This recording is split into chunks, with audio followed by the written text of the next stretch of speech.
दुनिया में सबसे बड़ा धोखा मोहब्बत देती है। लोग कहते हैं आजकल के मर्द बेवफा है या औरत बेवफा है। हकीकत तो यह है कि ये मोहब्बत है जिस पर इंसान भरोसा करता है। जब ये सच्ची होती है तब इंसान अक्सर लापरवाह हो जाता है, जबकि जब मोहब्बत झूठी होती है तो इंसान को एक ना एक दिन धोखा मिलता ही मिलता है। फिर फर्क नहीं पड़ता धोखा कोई मर्द दे या औरत। मैं इस वक्त खुद को दुनिया की सबसे खुशकिस्मत लड़की समझ रही थी, क्योंकि इतनी बड़ी कंपनी का मालिक मुझसे मोहब्बत करता था, दिलो जान से मुझ पर फिदा था। वो मेरे इशारे पर अपना सब कुछ लुटा सकता था। मैं हवाओं में उड़ रही थी। मेरा दिल करता था मैं चीख चीख कर सबको बताऊं कि देखो, इतनी कोशिशों के बाद आखिर मुझे मेरी मंजिल मिल ही गई। मैं कामयाब ठहरी, पर मैं नहीं जानती थी जिसे मैं अपनी खुशकिस्मती समझ रही थी वो दरअसल मेरे गले का फंदा था। मैं हैरानी से बैठे उस व्यक्ति को देख रही थी जो अब मेरी हालत पर हंस रहा था। मैं तो बुत बनी उसे देख रही थी। अचानक वो गुस्से से बोला कि औकात देखी है तुमने अपनी, मैं तुमसे मोहब्बत करूंगा, तुमसे। जाओ आईने में अपनी शक्ल देखो। उसकी जुबान जहर उगल रही थी और मुझे लग रहा था मैं मर जाऊंगी। मैं कमरे से उठी और बाहर की तरफ लपकी, लेकिन इससे पहले उसके इशारे पर गार्ड मेरी तरफ बढ़े और उन्होंने मेरे मुंह पर कपड़ा रख दिया। कुछ देर तो मैं तड़पी, लेकिन फिर होश से बेगाना हो गई। मैं कौन हूँ और यहाँ इन लोगों के हाथ कैसे लगी, ये मैं अब आपको बताती हूँ। मेरा नाम आरती है और मेरा संबंध एक मिडिल क्लास फैमिली से है। मैं बचपन से अपनी गुर्बत से तंग थी। इतनी भी गुर्बत नहीं थी कि हमें खाना ही ना मिले, पर हाँ, जरूरतें पूरी हो जाती थी, पर ख्वाहिशें नहीं। और मेरी ख्वाहिशें बहुत ज़्यादा थी। मेरे ख्वाब बहुत बड़े बड़े थे। मैं सब पूरे करना चाहती थी। मैं आसमान छूना चाहती थी। मेरी बड़ी बहन समझदार और संस्कारी थी। उन्होंने हमेशा ईश्वर का धन्यवाद ही किया और जो मिला उस पर खुश रही। ये मैं ही थी जिसे हजार शिकवे रहते थे। मुझे पढ़ने का भी बहुत शौक था। मैट्रिक करने के बाद एक एक करके मेरी तीनों बड़ी बहनों की शादी हो गई। मैं शादी से भी खुश नहीं थी, क्योंकि इन सब की शादियां हमारे जैसे घराने में हुई थी। कोई भी बहन अमीर घर में नहीं ब्याही गई थी। मुझे माँ बाबा पर बहुत गुस्सा आता, जिन्होंने अपनी बेटियों को ऐसे ही ब्याह दिया था। जब मैंने मैट्रिक पास किया तो माँ ने कहा कि बस अब तुम्हारी भी शादी करनी है। ये सुनकर मैं तो जैसे उखड़ सी गई और रोने लगी कि मेरी मर्जी के बगैर कोई मेरी शादी नहीं कर सकता। मैं इतना चीखी चिल्लाई कि माँ हैरान रह गई। उस दिन मैंने अपने अंदर भरा सारा गुबार निकाला और कहा कि आप लोग मुझे भी किसी ऐसे घर में ब्याहना चाहते हैं जहां लड़के के पास अपनी बाइक तक ना हो। या तो लड़का 20,000 की नौकरी करता होगा या फिर 40,000 से ऊपर कमाता होगा, मगर वो 40 साल का बूढ़ा ही होगा। आपने तीनों बेटियों के साथ ऐसा ही किया है, पर मैं आरती हूँ। खबरदार जो किसी ने मुझसे जबरदस्ती करने की कोशिश की, वरना अच्छा नहीं होगा। मैं अपना गुस्सा उतारती कमरे में आ गई और भूख हड़ताल कर दी। मैं सबसे छोटी थी, इसलिए लाड़ प्यार बहुत मिला था। कुछ देर बाद बाबा ने आकर मुझे मनाया और कहा कि तुम परेशान मत हो, हम अभी तुम्हारी शादी नहीं करेंगे, तुम जो चाहोगी वही होगा। मैं खुश हो गई। मैट्रिक के बाद मैंने कॉलेज में एडमिशन ले लिया और घर में बाबा से बोल बोल कर अपना एक फ़ोन भी ले लिया। एक दिन कॉलेज से अपने दोस्तों के साथ बर्गर खाने में एक कैफ़े में चली गई। दरअसल मेरी दोस्तें बहुत अमीर थी और मैंने खुद ही अमीर लड़कियों से दोस्ती की थी। मैं खूबसूरत थी और कुछ इस तरह रहती थी कि पता ही नहीं चलने देती थी कि मैं किसी गरीब घर से हूँ। कैफ़े में लड़के भी थे जो हमें मुस्कुरा मुस्कुरा कर देख रहे थे। मुझे अजीब लग रहा था, लेकिन मैंने अपनी घबराहट पर काबू पाया हुआ था। उस दिन मैं घर लौटी तो अजीब ही ख्यालों में खोई हुई थी। रह रहकर मुझे वो कैफ़े का खूबसूरत माहौल याद आ रहा था और उसी दिन मुझे अनजान नंबर से मैसेज आया। यूं ही वक्त गुजारी के लिए मैंने बातचीत शुरू कर दी। लड़के ने अपना नाम लक्ष्य बताया था। उसने मुझे कहा कि तुम बहुत खूबसूरत हो। मैंने पूछा कहाँ देखा तुमने? उसने मेरी तस्वीर भेजी जो कैफ़े में किसी ने बनाई थी। मैं पहले तो डर गई, फिर उसने कहा कि आरती परेशान मत हो, तुम मुझे बहुत पसंद हो। ये तस्वीर तुम्हारी सिर्फ मेरे पास है, मैं इसे किसी और को देखने की इजाज़त भी नहीं दूंगा। जाने क्यों मुझे उसका अंदाज अच्छा लगा था। अब अक्सर हमारी बात हो जाती। वो मुझसे मोहब्बत का इजहार कर चुका था, मुझे भी वो अच्छा लगता था, पर मैंने ना तो उसको देखा था ना उसने अपनी तस्वीर भेजी थी। फिर हमारी फ़ोन पर बात शुरू हो गई उसकी आवाज़ दिल को छूती थी। वो मेरी तारीफ में ज़मीन आसमान के कलाबे मिला देता था। मैंने उससे तस्वीर मांगी तो उसने कहा कि तस्वीर का क्या, तस्वीर में तो सब अच्छे ही दिखते हैं, हम बहुत जल्द मिलेंगे। मैं उस वक्त अल्हड़ सीधी सादी 17-18 साल की लड़की थी। न मुझे अकल थी और ना समझ। मोहब्बत जैसे जज्बे से मैं अनजान थी। लक्ष्य ने कहा कि वो मुझसे मेरे जन्मदिन पर मिलना चाहता है। मैं उससे ज़्यादा देर बात नहीं करती थी। मुझे अपनी पढ़ाई पर भी ध्यान देना होता था, जबकि लक्ष्य मुझसे बात करने को तड़पता था। और फिर वो दिन भी आ गया जब लक्ष्य ने मुझसे मिलना था। ये मेरे जन्मदिन का दिन था। लक्ष्य ने सबसे पहले मुझे फ़ोन पर विश किया था। मैंने कॉलेज के बाद उससे मिलने का कहा। जैसे ही कॉलेज की छुट्टी हुई तो मैं कॉलेज के बाहर जाकर उसका इंतज़ार करने लगी। गर्मी का मौसम था, पूरा कॉलेज जा चुका था। और फिर अचानक एक मोटरसाइकिल मेरे पास आकर रुकी। मैंने हैरत से लड़के को देखा। वो मुस्कुराया और बोला, मैं लक्ष्य हूँ। मेरे सर पर तो जैसे आसमान टूट पड़ा। वो सांवला सा लड़का था जो एक पुरानी सी मोटरसाइकिल पर सवार था। मेरे दिमाग में लक्ष्य की ऐसी तस्वीर बिल्कुल भी नहीं थी। मैं उस तेज धूप में मोटरसाइकिल पर तो बिल्कुल नहीं बैठ सकती थी। मैं समझी थी कि लक्ष्य कोई हैंडसम सा अमीर लड़का होगा, पर यहाँ पर तो ऐसा बिल्कुल भी नहीं था। मुझे खामोश खड़ा देखकर वो बोला, आओ जल्दी से बैठ जाओ, यहाँ बहुत गर्मी है। उसके कहने की देर थी कि मैं फट पड़ी। हाँ, बहुत बड़ी कार लेकर आए हो ना जो मैं तुम्हारे साथ बैठूं। तुम लक्ष्य हो, शक्ल देखी है कभी तुमने अपनी? मेरे अंदाज, मेरे लहजे में इतनी नफरत थी कि वो हैरान रह गया।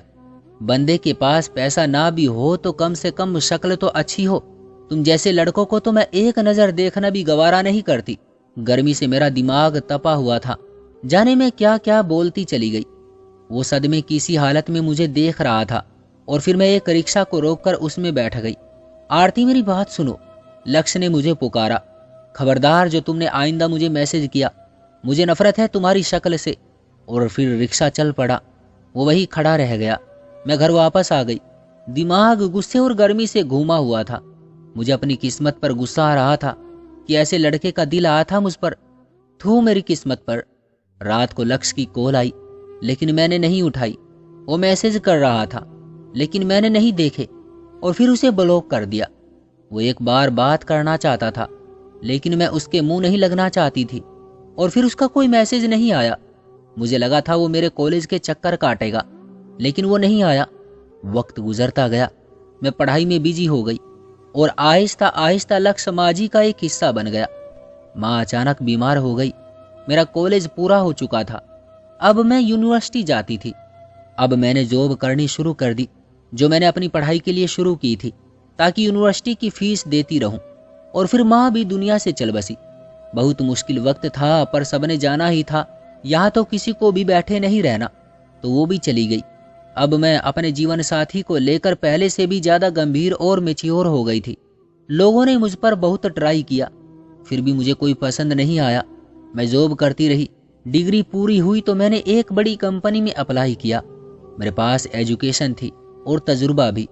और फिर खुशकिस्मती से मेरी वहाँ जॉब लग गई। बहुत बड़ी कंपनी थी, अच्छा सैलरी पैकेज था। एक दिन मुझे सबसे सीनियर बॉस को एक प्रेजेंटेशन देनी थी। मेरी अभी तक उनसे मुलाकात नहीं हुई थी। मैंने उन्हें आते जाते देखा था और मेरा दिल जाने कितनी बार धड़का था। हाँ, ऐसा ही व्यक्ति तो चाहिए था मुझे, जो परफेक्ट हो। मैं जब उसके ऑफिस में गई तो मुझे देखकर वो चौंक गए। उनके चेहरे पर बेयकीनी सी थी। उनकी नज़रें मुझसे हट नहीं रही थी। मैं घर वापस आ गई, लेकिन बॉस की नज़रें मुझे परेशान करती रही। अगले दिन उसने मुझे बुला लिया और मुझसे मेरा इंटरव्यू लिया। उन्होंने मुझे ऐसी नौकरी दी कि जिसे सुनकर मैं तो हैरान ही रह गई। उन्होंने कहा कि तुम्हें बस मेरे ऑफिस में रखे इस सोफे पर बैठे रहना है, बस यही तुम्हारा काम है। वो सारा दिन अपना काम करते रहे। कभी कभी मुझे भी देख लेते। मैं हैरान थी, लेकिन फिर ये सिलसिला रुका नहीं। वो मुझे सुबह सुबह अपने ऑफिस बुला लेते और सारा दिन ऑफिस में बैठा कर रखते। मैं खुश थी कि मुझे उन्हें देखने का मौका मिलता था।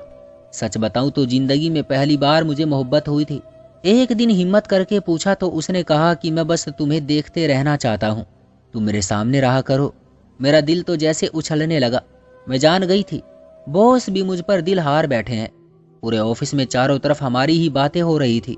और फिर वो दिन भी आ गया जिसका मुझे बेसब्री से इंतजार था। आज मेरा बर्थडे था। मैं तैयार होकर ऑफिस गई। बॉस ने मुझे बुला लिया। कितनी ही देर वो मुझे देखता रहा। मैं एक तरफ बैठी अपना काम करती रही। शाम हुई और सारा ऑफिस चला गया। सर ने मुझे रोक लिया। सर का नाम रजत था। अब मैं उसे बस रजत कहती थी, न सर न बॉस।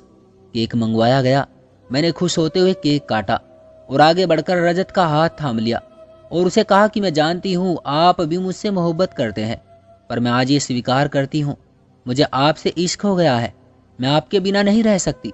वो कुछ देर मुझे देखता रहा, फिर झटके से अपना हाथ छुड़ाया और हंसने लगा। उसने मेरा इतना मजाक उड़ाया जितना उड़ा सकता था, बिल्कुल वैसे ही जैसे मैंने लक्ष्य का मजाक उड़ाया था। मैं बैग उठाकर कमरे से निकलने लगी थी कि गार्ड ने आगे बढ़कर मुझे पकड़ लिया, मुझे बेहोश कर दिया और फिर अजीब सी आवाज पर मेरी आंख खुली। हैप्पी बर्थडे टू यू, कोई गुनगुना रहा था। आंखें खोली तो सामने दीवार पर प्रोजेक्टर ऑन था। उस पर लक्ष्य की वीडियो चल रही थी। मैं झटके से उठ बैठी। देखना रजत भाई, मैं आरती को ऐसे ही विश करूंगा, वो कितनी खुश होगी ना। एक बहुत बड़ा हॉल था जिसे सजाया गया था। वीडियो में लक्ष्य और रजत दोनों थे। मुझे चंद सेकंड लगे थे समझने में। रजत लक्ष्य का बड़ा भाई था। फिर अचानक कमरे में रोशनी फैल गई। तभी वो बोला, लक्ष्य तुमसे इश्क की हद तक मोहब्बत करता था। वो कोई गरीब नहीं था। लक्ष्य तुम्हारे पीछे पड़ा था। उसने तुम्हारे लिए इतनी अच्छी पार्टी का इंतजाम किया था कि तुम सोच भी नहीं सकती। जिस दिन वो तुमसे मिला उसकी रास्ते में गाड़ी खराब हो गई थी। वो न जाने किसकी बाइक लेकर तुम तक पहुंचा था। रजत बोल रहा था और मेरी रीढ़ की हड्डी में सनसनाहट हो रही थी। गला सूख रहा था, जैसे गले में कांटे उगाए थे। पर तुमने उसकी मोहब्बत का मजाक उड़ाया। तुम्हारी वजह से मेरे भाई लक्ष्य ने अपनी जान ले ली। जिसमें मेरी जान बसती थी उसने तुम्हारी वजह से अपनी जान दे दी। मुझे ऐसा लगा जैसे कमरे की छत मुझ पर गिर गई हो। उसका एक्सीडेंट हुआ था, लेकिन मैं जानता हूं वो जीना ही नहीं चाहता था। रजत सपाट अंदाज में कहता हुआ मेरे सामने आ बैठा। मेरा दिल उछलकर हलक में आ गया। दिल तो कर रहा है तुम्हें ऐसी मौत दूं कि तुम्हारी आत्मा तड़प उठे, पर तुम मेरे भाई की मोहब्बत हो, इसलिए दफा हो जाओ यहां से। आइंदा अपनी शक्ल मत दिखाना। उसने मुझे बाजू से पकड़कर उठाया और दरवाजे की तरफ धक्का दिया। मैं नीचे गिर गई। आज जान गई थी रजत ने मुझसे मोहब्बत का नाटक किया था, ताकि मुझे एहसास हो कि किसी के जज्बात के साथ खेलना कैसा होता है। मैंने जानबूझकर नहीं किया था कुछ भी। मैं अपने हालात से तंग थी। मैंने अपनी सफाई पेश करनी चाहिए, लेकिन रजत ने मुझे कमरे से निकाल दिया और मैं उस दिन अपना सब कुछ हार कर वापस आ गई। फिर कभी मैं ऑफिस नहीं गई। उस रात मेरा ब्लड प्रेशर बिल्कुल डाउन था। मरने का दिल कर रहा था, लेकिन मर नहीं सकती थी। लक्ष्य को सोच सोच कर न जाने उससे कितनी बार माफी मांगी। फिर बाबा से बोलकर मैंने शहर ही छोड़ दिया। बाबा ने मेरा रिश्ता पक्का कर दिया, जबकि मैं तो एक रोबोट सी बन गई थी। शादी वाले दिन बारात ही नहीं आई और बाबा हार्ट अटैक आने से अपनी जान से ही हाथ धो बैठे। बाबा भी छोड़कर चले गए। तब एहसास हुआ जब कोई जान से प्यारा मर जाता है तो कैसा लगता है। मैं अपनी किस्मत पर रोती आगे बढ़ रही थी कि गाड़ी से टकरा गई। जब होश आया तो अस्पताल में थी। सामने ही रजत खड़ा था। मैंने शिकवा भरी नजरों से उसे देखा। वो मेरे पास आकर बैठ गया और मेरा हाथ थाम लिया। मैं तो उससे नफरत भी नहीं कर पा रही थी। वो बोला, जाने क्या बात थी तुम में कि लक्ष्य की तरह मैं भी तुमसे मोहब्बत करने लगा हूं। उसके चेहरे पर जैसे जमाने की थकन थी। मैं फूट फूट कर रोने लगी। रजत, मैंने कुछ भी जानबूझकर नहीं किया था। जानता हूं जिस दिन तुम्हारा दिल तोड़कर अपने ऑफिस से निकाला था, उसी दिन लक्ष्य मेरे सपने में आया था। वो मुझसे गुस्सा हुआ और कहने लगा, भाई आपने आरती के साथ अच्छा नहीं किया। उसी दिन से तुम्हें ढूंढ रहा हूं और तुम आज जाकर मिली हो। आप मुझे सजा दे लेते, लेकिन मेरी मोहब्बत का मजाक मत उड़ाते। मैं रो रही थी। मुझे माफ कर दो, आइंदा कभी ऐसा नहीं होगा। मुझसे शादी करोगी? उसने अचानक ही पूछ लिया और मैंने रोते रोते हाँ में गर्दन हिला दी। मेरी सजा शायद पूरी हो चुकी थी। तभी रजत की सूरत में ईश्वर ने मुझे एक अच्छा जीवन साथी दिया। उस दिन जाने कितने दिनों के बाद मैं दिल से मुस्कुराई थी। तो दोस्तों, ये थी हमारी आज की कहानी। उम्मीद करते हैं कि आपको पसंद आई होगी। आपका क्या कहना है इस कहानी के बारे में, कमेंट करके हमें जरूर बताएं। वीडियो को लाइक कर दीजिए और चैनल को सब्सक्राइब कर लीजिए। मिलते हैं अगली वीडियो में, तब तक के लिए धन्यवाद।